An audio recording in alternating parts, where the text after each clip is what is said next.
Hello guys, welcome to Trending Insights. കൃഷ്ണകുമാറിൻ്റെ മകളായ ദിയ കൃഷ്ണയും മരുമകനായ അശ്വിൻ ഗണേഷും ഇന്ന് സോഷ്യൽ മീഡിയയിലെ താരങ്ങളാണ്. പ്രണയം പരസ്യമാക്കിയത് മുതൽ ഇരുവരുടെയും വിശേഷങ്ങളെല്ലാം പെട്ടെന്ന് തന്നെ വൈറലായി മാറിയിരുന്നു.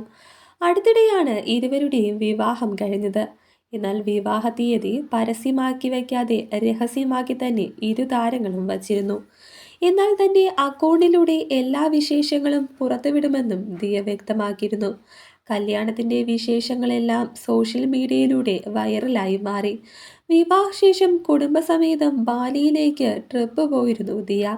ഇത് ഹണിമൂൺ ട്രിപ്പൊന്നുമില്ല, വളരെ മുൻപേ പ്ലാൻ ചെയ്ത ട്രിപ്പാണ്.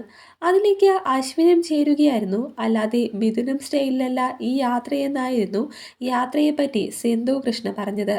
എന്നാൽ ചിത്രങ്ങളും വീഡിയോകളും വൈറലായതോടെ മിഥുനം സ്റ്റൈലിലാണോ ഹണിമൂൺ യാത്രയെന്ന ചോദ്യങ്ങൾ ഉയർന്നിരുന്നു. ബാലിയിലെ വിശേഷങ്ങളെല്ലാം കുടുംബത്തിലെ എല്ലാവരും വിവിധ സമൂഹ മാധ്യമ അക്കൗണ്ടുകളിലൂടെ പങ്കുവച്ചിരുന്നു. യാത്രയൊക്കെ കഴിഞ്ഞ് തിരിച്ചെത്തിയതിനു ശേഷം തൻ്റെ ബിസിനസ് സംരംഭം വീണ്ടും ഇപ്പോൾ നവീകരിച്ചിരിക്കുകയാണ് ദിയ. ഇൻസ്റ്റഗ്രാം സ്റ്റോറിയിലൂടെയാണ് ദിയ ഈ വിശേഷം പങ്കുവച്ചത്. താൻ ഷോറൂം തുടങ്ങാൻ പോവുകയാണെന്നായിരുന്നു ദിയ പറഞ്ഞത്. കവടിയാറിലാണ് തുടങ്ങുന്നതെന്നും പോസ്റ്റിലുണ്ട്. ഓബയോസിയിലെ പുതിയ കളക്ഷനും സ്റ്റോറിയിലൂടെ ദിയ പങ്കുവച്ചിട്ടുണ്ട്. അതിനിടയിലാണ് സംതിങ് ബിഗ് ഈസ് കമ്മിങ് എന്ന് ദിയ കുറിച്ചിരിക്കുന്നത്. തൻ്റെ കരിയറിനൊപ്പമായി ദിയയുടെ ബിസിനസ്സും കൊണ്ടുപോകാനാണ് ആഗ്രഹിക്കുന്നതെന്ന് അശ്വിൻ നേരത്തെ പറഞ്ഞിരുന്നു. ബിസിനസ്സിൽ അപ്രതീക്ഷിതമായി തിരിച്ചടി നേരിട്ടപ്പോൾ കൂടെ നിന്ന് സപ്പോർട്ട് ചെയ്തത് അശ്വിനാണെന്നും ദിയ പറഞ്ഞിരുന്നു. സീറോയിൽ നിന്നും കയറി വന്നത് അശ്വിൻ്റെ പിന്തുണയോടെയാണ്.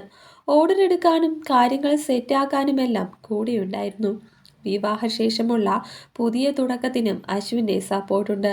പ്രണയിച്ചിരുന്ന കാലത്തെയും കല്യാണത്തിൻ്റെയും ചിത്രവും ദിയ ഇൻസ്റ്റഗ്രാമിലൂടെ പങ്കുവച്ചിരുന്നു.